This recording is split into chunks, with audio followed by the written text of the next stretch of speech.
Let me tell you a story. One day, Professor Utensa Puriscoli found a nut on her bedside table. She aroused her suspicions and curiously led to the suspect that it might have been laid by an insect, of course by preceding the latent influences. So, she started creeping next door to borrow-take some honey paste from the surreptitiousness that is Professor Ufasa Threov. She needed the honey paste to soothe the bite she acquired from a dark and frothy dream that night, a veiled buzzing. It proceeded to ignore all takings and flirtings with, therefore a honey paste was most curiously desired.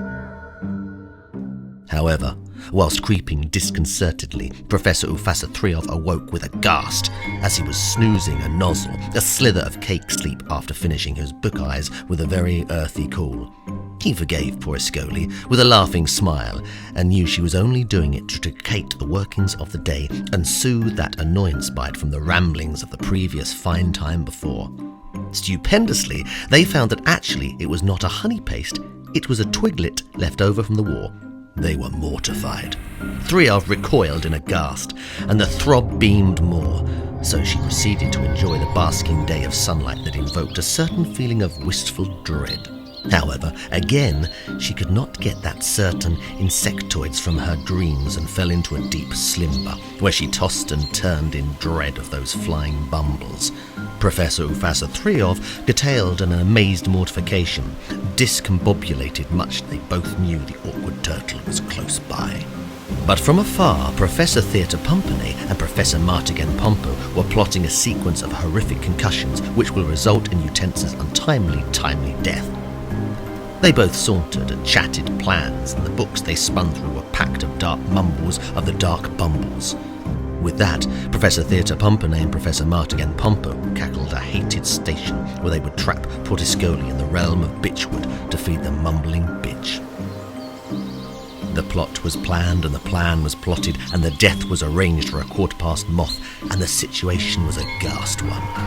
The curiousness, which was the bedside nut, sprang, breathed and spat out into a dreamy state of annoyance. The Professor Utensa frowned and went into a dream state where she would never return from. After landing there, protractively she arranged herself to find she was close to the bridge from Binton to Bitchwood. Puriscoli sounded a screaming fuzz. The Bees Cometh. She heard. She screamed. She fled away. Theatre Pumpany and Martigan Pompo landed, confused much, tried to confident themselves whereabouts they be. They found Puriscoli and compiled to rip Utensa into the void, chasing her across the cries and forced themselves to be infested with the dark desire to scream and beam black thoughts to the ground of fire, disconnectivity and abortive thoughts. She escaped, but not by chance. She was confronted by the bridge.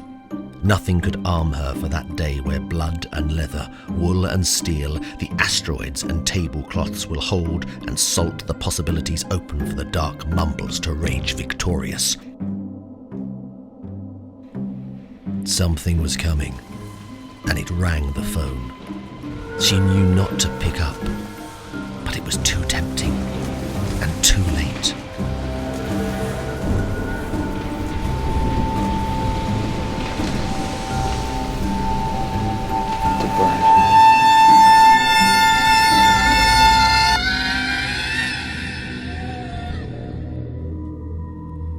It was too late. She was engulfed. She became a story whereby the professors laughed and chanted that they swallowed the Professor Colleen Utensa Puriscoli, the last keyholder. She is now the plaything of oil and glass. And the world turned dark.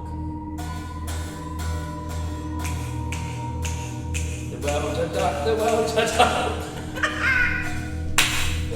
Dark, dark, dark. Dark, dark, dark, dark.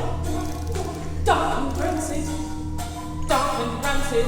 My little girl's a witch.